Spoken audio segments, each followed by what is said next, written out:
Posible nang ipasubasta o i-auction ang 12 mamahaling sasakyan na iniuugnay kay dating Congressman Zaldico ayon sa Technical Working Group ng Independent Commission for Infrastructure.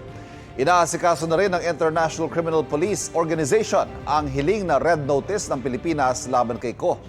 Ayon sa National Bureau of Investigation, humingi na ng karagdagang dokumentong Interpol kaugnay niyan. May unang balita si Joseph Morong.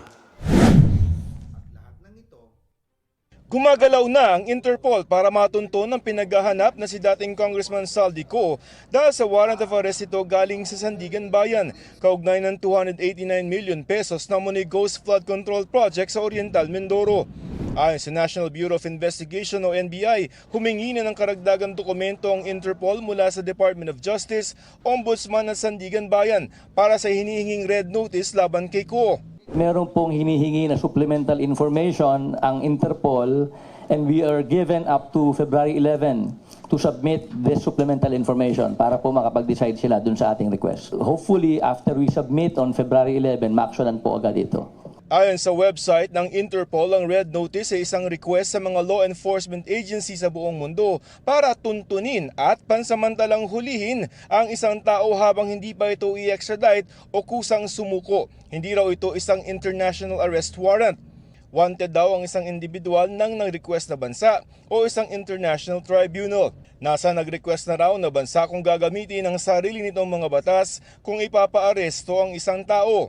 Nasaan na nga ba si dating Congressman Zaldico kung ang isang petisyon niya ang pagbabasehan nasa Stockholm, Sweden siya noong isang buwan, taliwas sa naunang sinabi ng pamahalaan na nasa Portugal ito.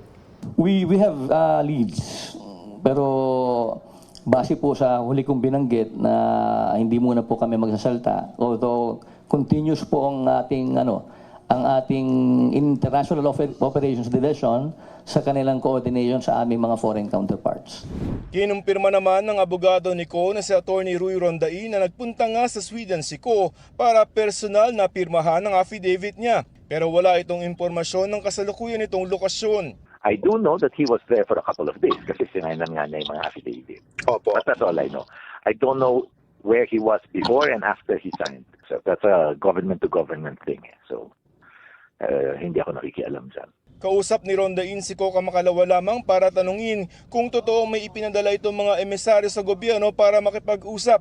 Itinanggi raw ito ni Ko. Sabi niya, wala daw siyang pinapadala. Tinutuloy pa rin nila. They're still assuming that. So, sa akin, false assumption yun. I don't know where someone got that figure na 57 billion.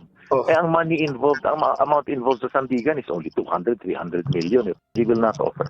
May petisyon si Ko sa Korte Suprema na ipinapawalang bisa ang kasong isinampa ng Ombudsman laban sa kanya. Naniniwala si Rondain na malakas ang petisyon at posible maging paraan ito para umuwi si Ko sa bansa. Pag na-dismiss yung cases, yes. He will come home. Oo, kasi hindi na siya pwede arrestuhin. Ang iba namang mga assets ni Ko na iuugnay sa kanya tulad ng 12 luxury vehicle na nagkakahalaga ng 145 million pesos maaaring maisubasta na. Nakalagak ang mga ito sa ngayon sa compound ng Independent Commission for Infrastructure o ICI. Pag forfeiture, may forfeit yung mga vehicles na to, hindi nag-reply yung mga registered owners ng mga to, kanino ifo-forfeit na tapos they can be subject for sale na. Bukod sa mga ito, may ilang mga water assets tulad ng mga yate at mga bangka na mga personalidad na iniuugnay sa anomalya ang naka-freeze na ayon sa TWG. Sa February 11 naman, nakaschedule ang subasta ng 8 mga luxury vehicle na mag-asawang kontraktor na sina Pacifico at Sara Diskaya. Ito ang unang balita, Joseph Morong para sa GMA Integrated News.